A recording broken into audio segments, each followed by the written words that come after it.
soldier. He is a terrorist, right? You can't do that. You can't make war upon civilians.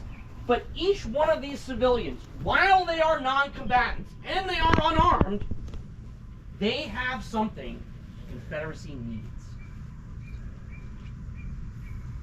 What is it that these people can do to help the Confederacy? They are all what? Registered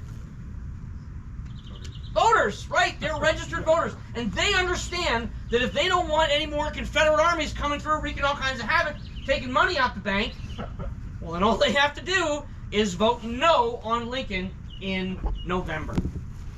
Now, Early is going to continue this trend.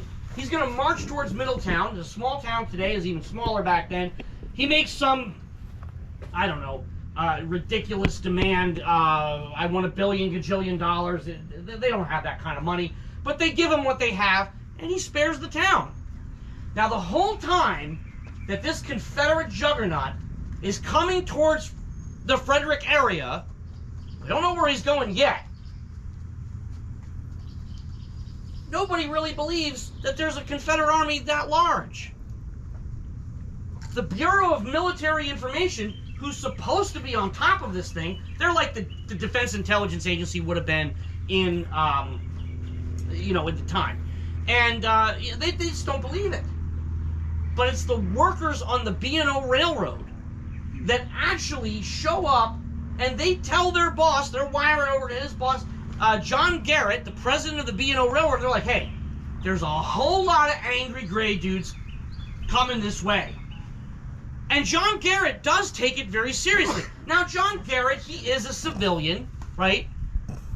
He's a Unionist. He's a personal friend of Abraham Lincoln, and he thinks that it would be, well, it'd be pretty cool if the Union won the Civil War. But that's not what his concern is. His concern is his railroad. That's how he makes his money. How do you think those Union guys got all that cake and ice cream for the 4th of July? It was the B&O Railroad. And he doesn't want his railroad damaged. So what he ends up doing is he's starting to go door to door. Just like cold calling people. Just knocking on any door, looking for anybody and everybody that will help. And he is going to find it in this man right here. This man is the author of Ben-Hur. But he's also a professional soldier. And he is a veteran of the Mexican-American War. And he even fought with Unconditional Surrender Grant out there in the West at a place called Shiloh. Except, depending upon who you read, Lew Wallace may or may not have been where he was supposed to be when he was supposed to be there. And that's going to make old Unconditional Surrender Grant, he's going to make him very, very mad. He's going to fire Wallace. He's going to banish him from the Army. And he sends him over to this place called Baltimore, puts him in command of the Mill Department, which sounds fancy, but it's not. Lew Wallace is now in command of 3,100 day men, right? Now, what's a 100-day man? Well, just like in the Vietnam War, the war was unpopular, and so was the draft. Same as the Civil War. By 1863 and 64, the war is not very popular, and the draft is even more unpopular. It's so bad that the United States Navy is shelling Manhattan Island to break up riots. It's crazy, right? Crazy, but it's true. So the Army has to come up with a deal. If you join the Army for 100 days, right? You won't be on the march. You won't be on campaign. You won't be being shot at. You're not going to be in battle. You'll be guarding bridges and railroads and junctions and hospitals and prisons and that kind of thing. And in 100 days, well, it's all over. I mean, that's an eye blink. You know, that's summer camp. So a lot of these guys are going to take that. But Wallace has a problem. He wants to respond, but can he?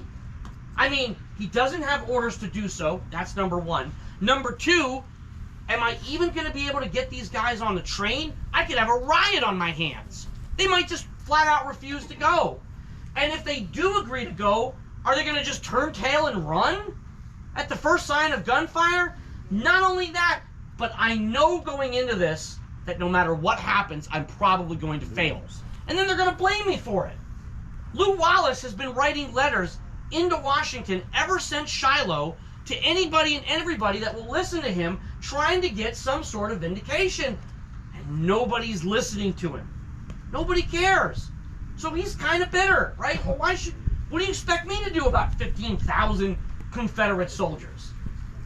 But to his caliber and to his credit, he comes.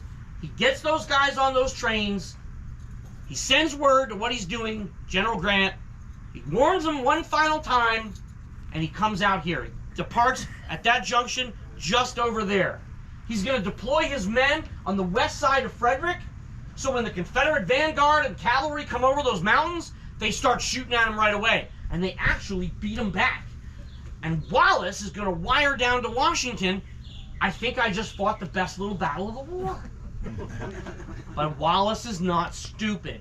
He knows there's more coming.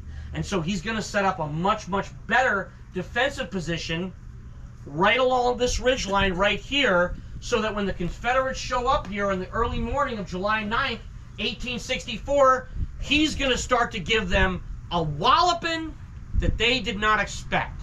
And with that, ladies and gentlemen, we are going to mount up, and we are going to go to where the fighting begins in this area on July 9th, 1864. All right. Come on, bro.